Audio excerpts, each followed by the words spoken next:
Okay. At least you get a little tour of FlowHub. So that's not the button I want.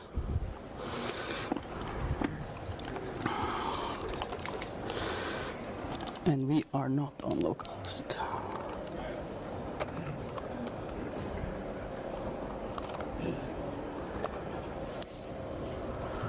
Check report. Yes. Need to switch network again or not? Yes, but I can do this first. But that's a good point. Okay, now I have that.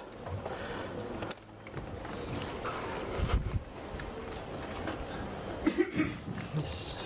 Ah, yeah. And now, where is the shit?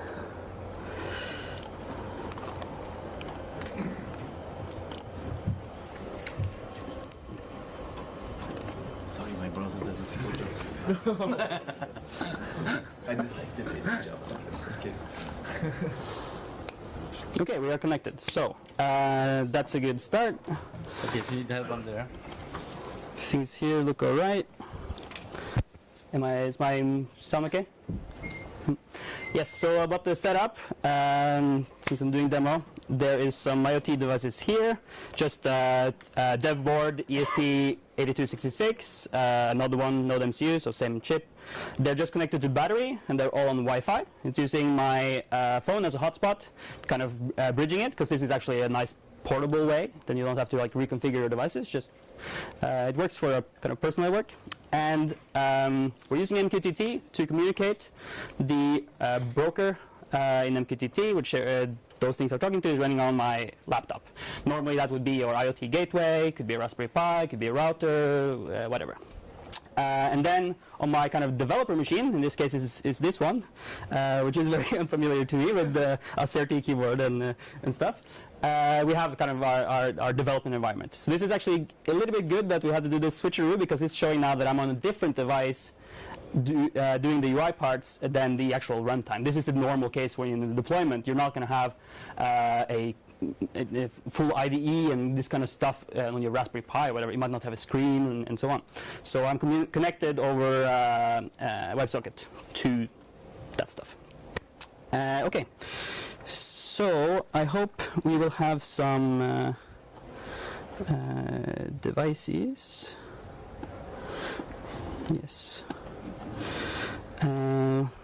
We have I have two devices, and they just have a couple of different things. I have one which has the relay on it. That's the red board right here, and it actually has a LED also on the relay. So it's called LED, the input, and because we're communicating over MQTT, I need to configure this to have a known name, relay, and this one is buttons, like that. And right now the devices are not doing anything. They're just sitting there. They're publishing. I can see here, I can see that they are saying hello, I'm here, and this kind of stuff. Yes. So what should be possible now is I can, for instance, take the button here and connect it to the relay itself. So now that I'm clicking the button, this thing is actually kind of talking to itself over MQTT. Okay, that's something. Maybe you have a light which is actually hardwired. You know, okay. However, maybe not the most generally useful thing. So maybe our device is somewhere else. You know. So now I just have LED to show. Now it's connected to this thing. So we can live rewire the system in order to change connections. This could be like setting up the initial thing, or it could be like just changing how you like things. Like, I don't really like that I have to go to that device to trigger that thing, or this kind of things. So that's changing connections. We can also add more components. So classical stuff that happens now all the time is incompatibility of devices. And then you need, like, okay, take this JSON thing and take us message and then make it work. Or you want to have some functionality. A lot of the ideas which I will go through is about, like, avoid fixed functionality in your system. Build devices that do something, sensors and actuators, and then build the system together in a flexible way. For instance, using a tool like this, using FlowWeb. Because this has a lot of benefits. So, for instance, I think we have a really simple component. Actually, let's add it from okay, I'm not going to live code. I had a sample code, but it's on that machine. So it's really, but I actually have the component. So normally you could go here, create a new component, and write your code. I'll show you even if I'm not using that one. Invert, we'll just call it 2. We support a bunch of different languages, and it's really easy to add more with Msgflo. CoffeeScript and JavaScript are good. Also C++, Python, anything like that. So it's nice to, that's the wrong key. And then you get a nice little editor where you can do that. And when you create a component, actually we can instantiate it. So I have done this before, and I have okay, it's not showing here. I hope it still works. So for instance, I have this invert component. Just plug it in between here. And now the light is on when I'm not pressing it, and off when I am pressing it. So this is just super simple. I mean, of course, you can have as complicated stuff as you want. You have a full programming language, or many programming languages, Python, JavaScript, and so on. So this is also nice because it always happens. Even if you have this system that's kind of designed to work together, there's always a little, it doesn't really. And that's like it's a very pragmatic solution to this incompatibility. We don't try to make the universal way of doing things, like just, okay, that stuff doesn't work this way, this stuff works this way, build something to plug it together. And we have some testing tools, also automated testing, that uses the message queues, so you can can have good faith that it actually will work. See for time. Okay, I'll do a little bit more demo. Let's add, I have this timer component. I have a toggle component, and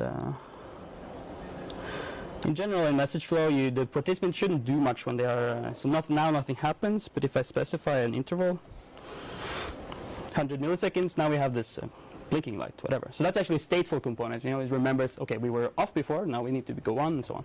And you can do this as well. So this could be complicated stuff like talking to a database, finding what this message should mean, and doing it live, talking to the internet and some service and so on. But yeah. And also this shows that we can change the configuration data, right? So for instance, when you're working with user experience, it's sometimes hard to predict what's the right values of things, like maybe this is kind of 1 second showing activity but not stressing people. So you can kind of explore your way to find out maybe 1200 is the right word. It's just showing that you can do live things there. And yes, that's it for demo.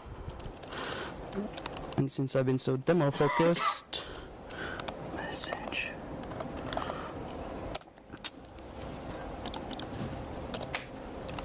my slides are not even up. Yes, and we are, as I said, we're talking, it's all MQTT. I will, I am on the wrong network, wrong internet. Happens all the time. I try you one.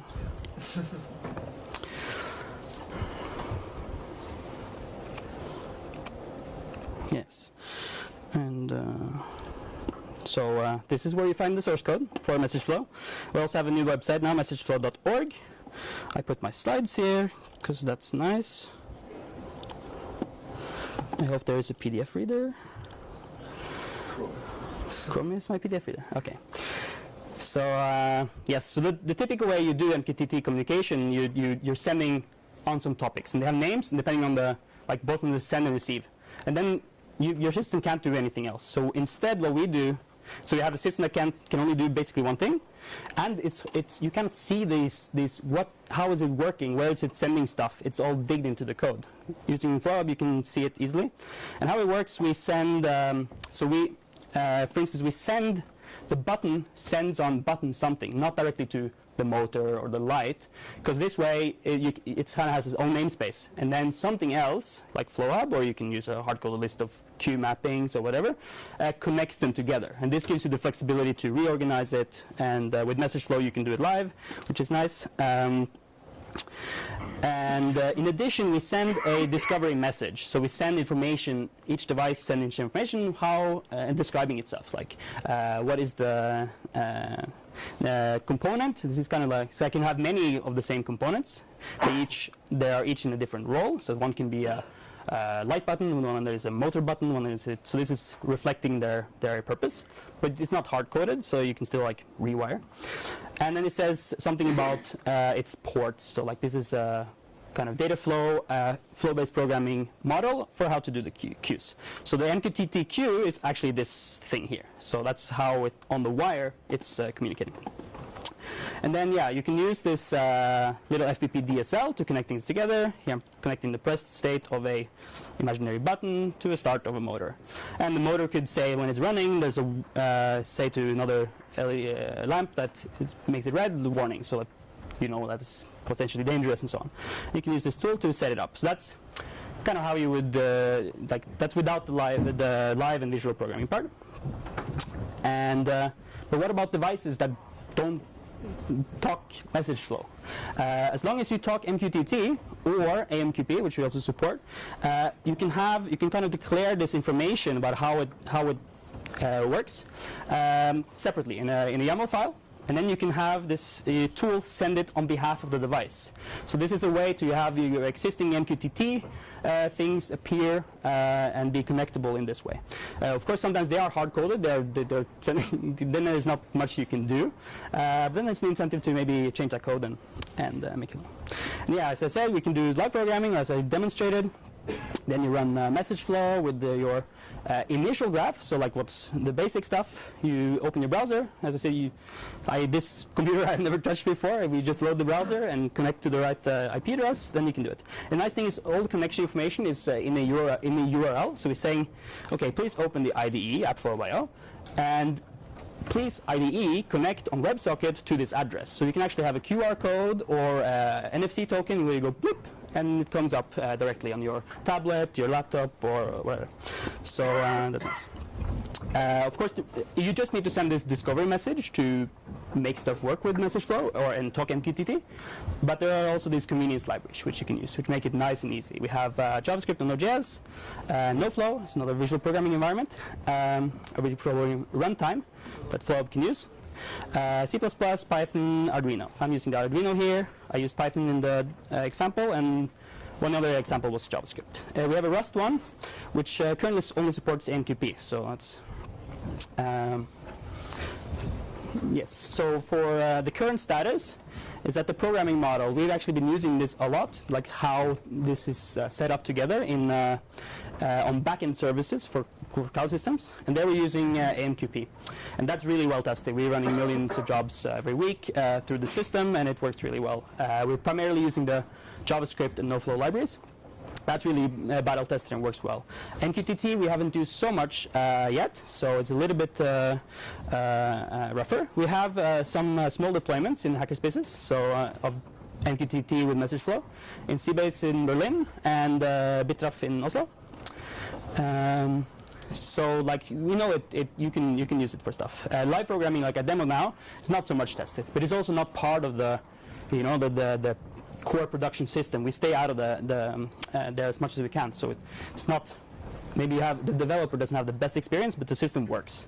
MQTT SSL support in Msgflo is actually not tested. This is one thing that might cause you to want to wait a little bit to do a real deployment, because you need SSL to securely do authentication on Mosquito, for instance. Yes, future. So right now on MQTT, Mosquito, which is the most common broker, and in the protocol it's no routing is specified. So when we use Rabbit on MQP, we actually ask Rabbit to say, okay, connect this thing to that thing. So we are staying out of the kind of core communication path. However, on MQTT there is no standard for this, so we have our own. It's actually running in our own process, and we would like to kind of get rid of that. So we want to support RabbitMQ routing, also MQTT, because they support that. And then the code that we currently have will probably separate out as its own kind of like really well-tested router for MQTT, so that if you run Msgflo, which doesn't have this functionality, you can plug this in and it can work. Yeah, there are some changes. We want to do more with how we visualize data in FlowHub, so you can kind of see the data flowing through. There's a PR for this open right now, which would give you like at least a text stream of messages coming through, which is very nice, because a lot of times, documentation is slightly wrong. It says it sends on this format, but actually it's not, and it's really nice to be able to see that directly. And then, but one of the big things we want to do is we want to take this programming model, which works now for connecting stuff together. We actually have a microcontroller runtime, which you can program live, like the logic internally on the device. And we'd like to expose this, so you can have this big network of this device talks to that device, based on like, oh, how does that device actually work, or has a bug, whatever.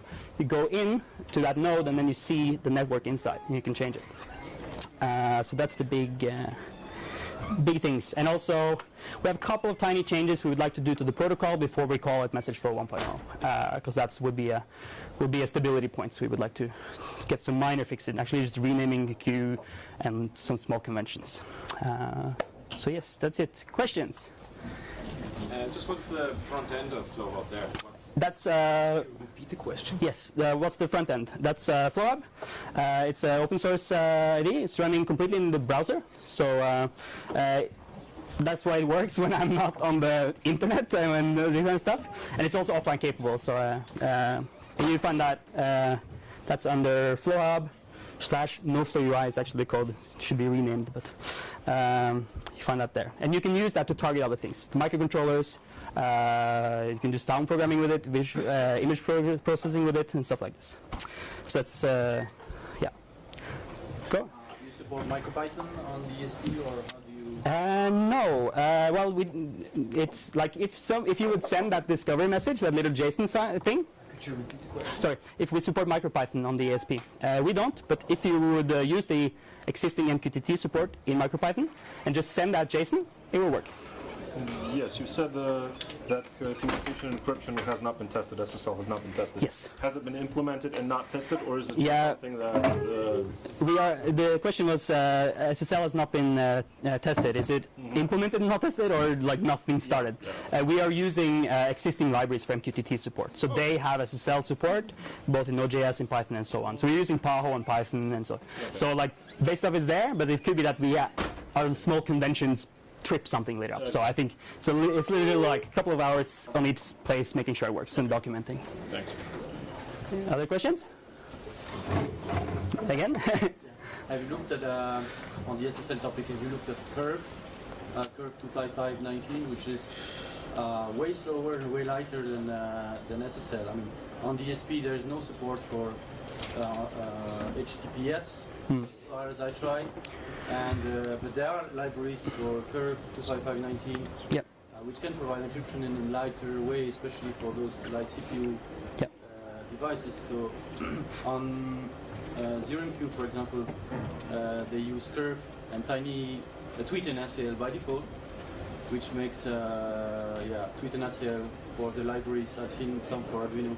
Yeah. So, if you want encryption, I think either you try to get the job done by external libraries, or you might look at Curve to do... Yeah, so the comment is, have you looked at Curve as an alternative to SSL encryption? For communicating on MQTT, we're kind of relying on what the broker supports, otherwise they can't talk together. And as far as I know, Msgflo only supports TLS 1.0, so probably that will be limitation. There's also the end-to-end encryption, which is also, I think, quite interesting. It's a separate topic. That is very nice, because then you can send through an untrusted network. So it's not about making your network secure, it's about sending securely over an unsecure network. And there definitely something like Curve and these designed for embedded encryption is very, very interesting. And Msgflo actually doesn't care about the payload that you send between, because we have a slight preference for JSON, but you can send buffers of arbitrary stuff. So that means you can do this without changing any of the code. So Okay, let's take other questions outside. Yes. Thanks a lot for the presentation and Yeah. give him a big hand.